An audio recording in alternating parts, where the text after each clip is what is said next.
Hello, I'm William Gallagher, and this is a cold, but otherwise this is 58. This is so cold in this shed. Why am I doing this?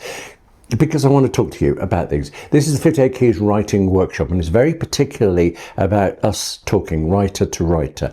I'll tell you how I happen to do something, and then I need you to discuss and preferably disagree with me in the comments. Otherwise, I'm in the cold for nothing. I'm just telling you everything I already think. What is the point? I could think it in the warm. Writer to writer, have a chat, possibly put off writing for a little bit. That would be a bonus.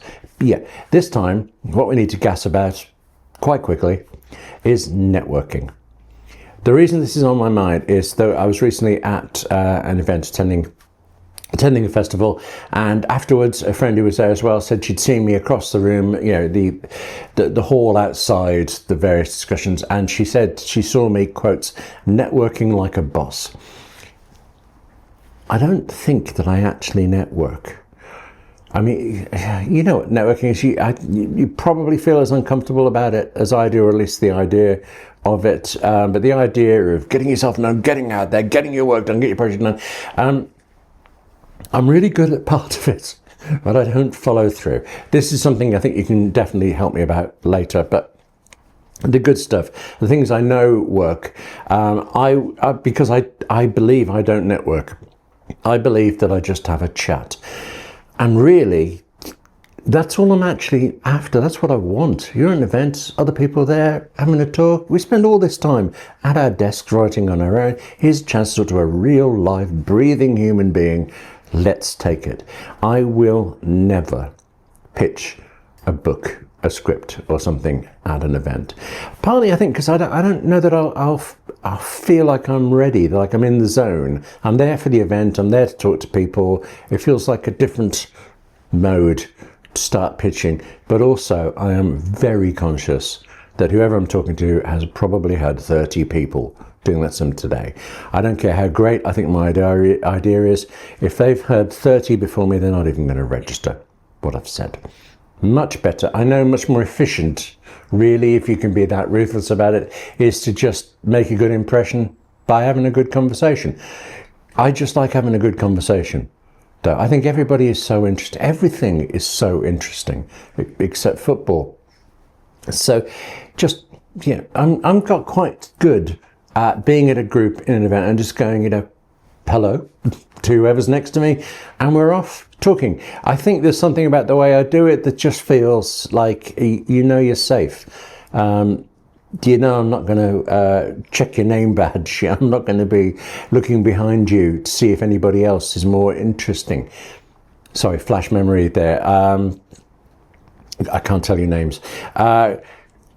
Actually, this wasn't networking. This was an interview. There was a BBC event a long time ago now, and I was directed to be there representing maybe Radio Times, BBC News, CBS, whoever it was I was working for at that moment. And I had a list of people I had to ask certain questions of, and the big one was a particular key BBC executive. I find her immensely irritating ever since, because throughout this 3-minute interview, she was constantly looking around. Well, I was going to say looking around for somebody more interesting, and that was certainly part of it, but I think she was also looking for the canapes. I'm interviewing you. How hard is it to spend 3 minutes looking at me answering the questions? She answered perfunctorily. I got whatever I needed. Fine. But also, you see it in regular networking events. I'm talking to you, and whoever it is looking over your shoulder for something else, for someone else, someone better. Let them do it. Just make sure you don't. I do have a problem, actually. Those people that find it very easy, I think, to get out of conversations. I'm good at getting in. I'm very poor at getting out. And they just go, oh, look, someone more interesting. Goodbye. Do you know, I just had to remember, I was in the middle of a sentence with another BBC executive who I think actually might have had issues. I don't mean with me, but no, I'm wrong. I wasn't in the middle of a sentence. He was, and he just walked away. I remember I was there with my wife and we just watched him go. In that case, he didn't actually go to somebody more interesting. That's why I think there was something else going on there. But anyway, people who are looking for the better opportunity seem to find it very easy to get out of conversations. I don't, and I recognize it's a problem, because if I'm talking to you, you're so interesting, I could be there all day. I'm like a floodlight on you. I'm so into what you're doing, what you're writing, what you think, what do you think of the event, all of this stuff. Just can't get enough.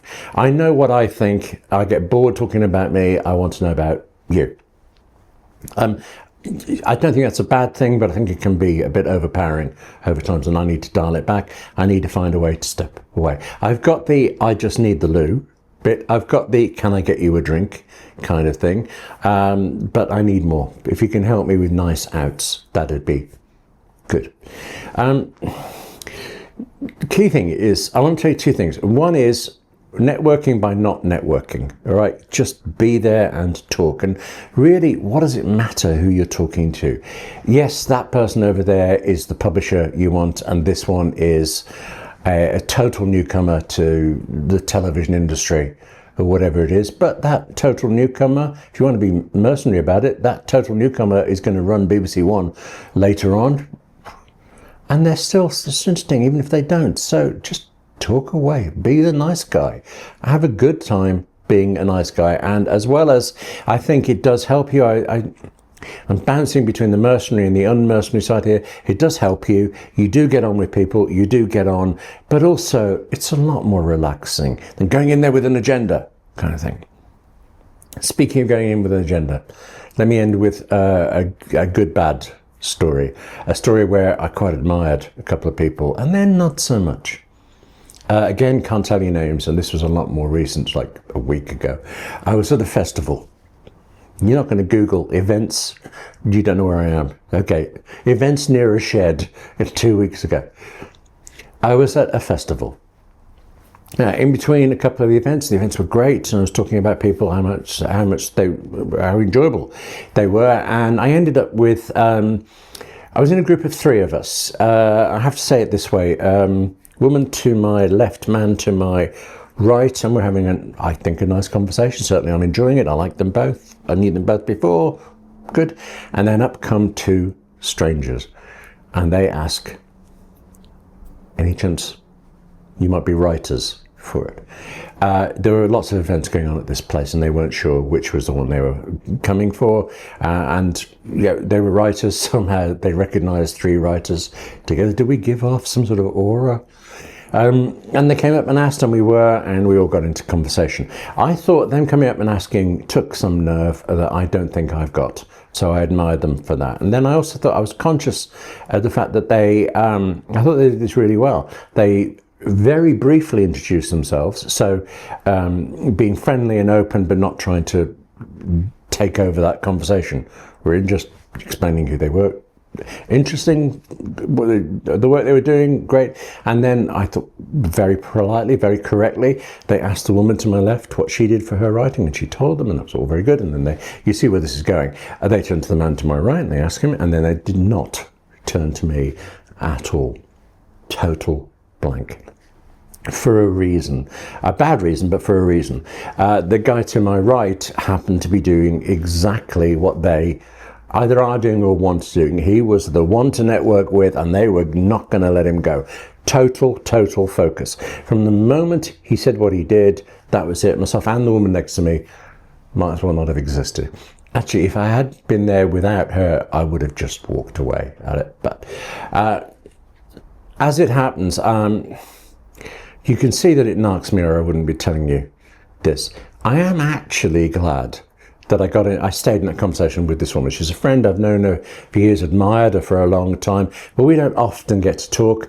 And as it turned out, we missed the next event. We stood there talking for something near to an hour.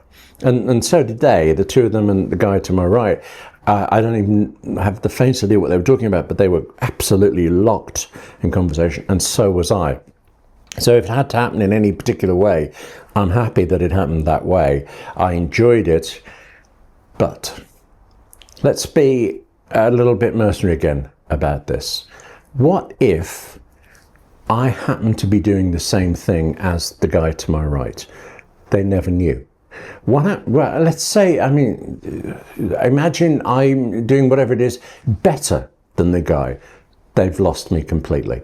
They cannot now ask me about whatever it is, because am I actually going to bother responding? Well, yes, because I've forgotten what they look like. Okay, good point.